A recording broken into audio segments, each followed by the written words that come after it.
दोस्तों, स्वागत है आपका आज की इस कहानी में। हेलो दोस्तों, मेरा नाम चांदनी है और मेरी बड़ी दीदी का नाम शिल्पा है। दीदी ने अपने बेटे के जन्मदिन के लिए मुझे 4-5 दिन पहले ही बुला लिया था। उनके बेटे का नाम अमन था। उनकी शादी को 5 साल हो गए थे। उनके बेटे का पहला जन्मदिन था, इसलिए वह बड़े धूमधाम से मनाना चाहती थी। उसने खास मुझे फ़ोन करके पहले ही बुलाया था। राकेश जीजू भी बहुत आग्रह कर रहे थे। जन्मदिन वाले दिन जैसे ही मैं नीचे हॉल में आई तो जीजू के भाई मुझे देखता ही रह गया। दीदी के देवर का नाम राहुल था। मैंने राहुल से दीदी के बारे में पूछा तो वह मेरा हाथ पकड़कर मुझसे बातें करने लगा। जब मैंने फिर से दीदी के बारे में पूछा तो उन्होंने कहा कि बेटा अमन बहुत रो रहा था, इसलिए वह उनको दूध पिलाने के लिए ले गए हैं। तकरीबन आधे घंटे बाद ही पार्टी शुरू होने वाली थी। उस दिन मैंने राहुल को कई दिनों बाद देखा था। जन्मदिन की पार्टी के बाद जब मैं घर जाने लगी तो दीदी ने मुझे आग्रह करके रोक लिया। फिर मैं मना न कर सकी। अगले दिन बचे हुए मेहमान भी अपने अपने घर चले गए।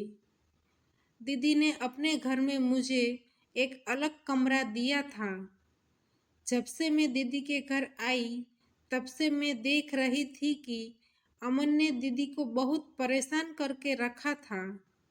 दीदी और जीजू को एक दूसरे को समय भी नहीं दे पा रहे थे। इसलिए मैंने एक दिन दीदी को कहा, अब अमन 1 साल का हो गया है, इसलिए उनको माँ की इतनी ज़्यादा ज़रूरत नहीं होगी। आप उसे एक दिन मेरे पास छोड़ दो और तुम दोनों आज बाहर घूमने के लिए जाओ। मैंने दीदी से वादा किया कि मैं अमन का अच्छी तरह से ध्यान रखूंगी। मुझ पर भरोसा करके दीदी अगले दिन जीजू के साथ बाहर घूमने के लिए चली गई। उस दिन मैंने अमन को बहुत अच्छे से संभाला। शाम को 10 बजे दीदी घर लौटी और अमन को मेरे पास खेलते देख वह हैरान रह गई। वह कहने लगी, अमन कभी मेरे पास इतना अच्छे से नहीं रहा। फिर रात को अमन जिद करने लगा कि वह मेरे पास ही सोएगा। उसकी जिद के कारण मैंने उसे अपने कमरे में मेरे साथ सुला दिया। आधी रात को अचानक मुझे अपने शरीर पर कुछ महसूस हुआ। पहले तो मुझे लगा कि वह अमन होगा, लेकिन धीरे धीरे मुझे समझ में आया कि यह कुछ और है। जब मैंने उठकर देखा तो सामने राहुल था। मैंने उनसे पूछा, क्या हुआ? तब उन्होंने मुझसे माफ़ी मांगी और वह चुपचाप चला गया। अगले दिन भी ऐसा ही हुआ। आज तो जिसे मैं सहम सी गई थी और मैं कमरे से बाहर चली गई और दीदी के कमरे की ओर जाने लगी। तभी डर की वजह से राहुल मेरा पैर पकड़कर माफ़ी मांगने लगा। फिर मैंने उसको माफ़ कर दिया और फिर से मैं अपने कमरे में सोने चली गई। देखते देखते कुछ दिन बीत गए। अमन तो मेरे साथ बहुत ही घुल मिल गया था। एक दिन मैंने दीदी को कहा, अब मुझे घर जाना चाहिए। तब दीदी ने कहा, प्लीज़ चांदनी, कुछ दिन मेरे लिए और रुक जाओ। मुझे 1 महीने का ब्यूटी पार्लर का कोर्स ज्वाइन करना है। अब अमन तुम्हारे साथ अच्छा घुल मिल गया है, इसलिए मैं तुम्हें कह रही हूँ, तुम उनकी देखभाल करोगी तो मैं बिना टेंशन अपना कोर्स पूरा कर पाऊँगी। कुछ ही दिनों की तो बात है, दोपहर में 2 घंटे का मेरा क्लास होगा। दीदी मुझसे विनती करने लगी।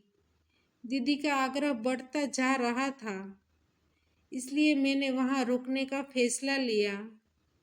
फिर दीदी ने मुझको गले लगा लिया और मेरा धन्यवाद किया।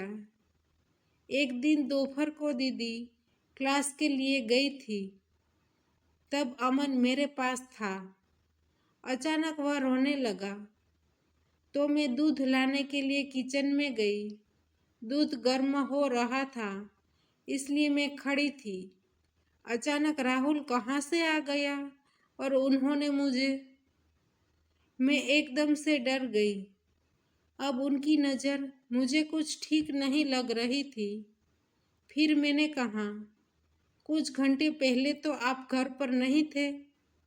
उन्होंने कहा, आज ऑफिस में ज़्यादा काम नहीं था, इसलिए मैं जल्दी घर आ गया। फिर मैं वहाँ से चली गई और अमन को सुला दिया। कुछ देर बाद दीदी वापस आई और दीदी ने कहा कि आज हम लोग बाहर डिनर के लिए चलते हैं। यह सुनकर राहुल बहुत खुश हो गया।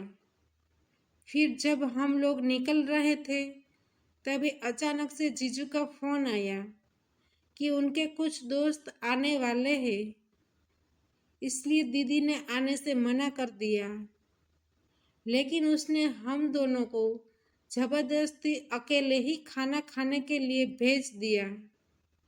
रेस्तरां पहुंचकर राहुल ने टेबल बुक करवा लिया।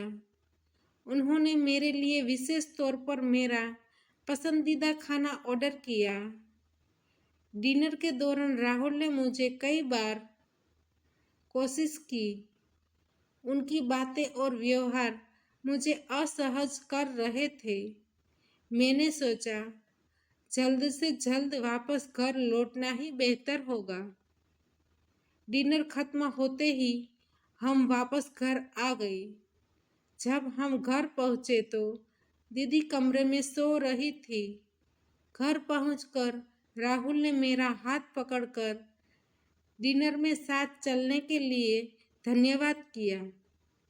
मैंने उनके शब्दों को नज़रअंदाज किया और मैं अपने कमरे में जाने लगी।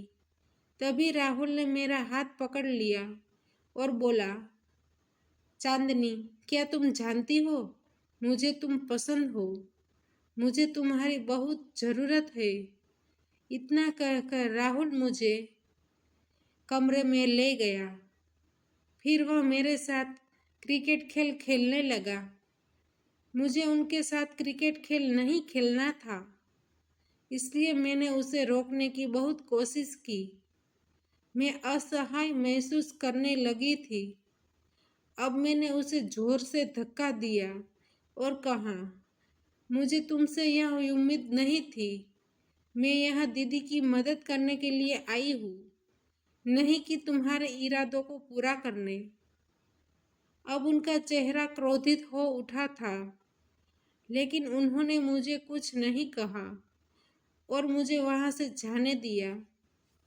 अब मैंने जल्दी से बैग पैक किया और दीदी और जीजू को सब कुछ बता दिया।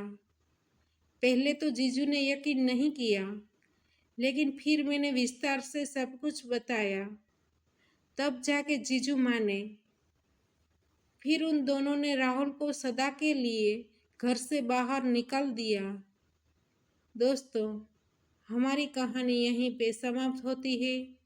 तो दोस्तों, आपको हमारी कहानी पसंद आई है तो वीडियो को लाइक करें और शेयर करें, और चैनल पर नए हैं तो चैनल को सब्सक्राइब करें, और हाँ, नोटिफिकेशन बेल को ज़रूर दबाइए ताकि आने वाली अगली अपडेट आपको सबसे पहले मिल सके। धन्यवाद।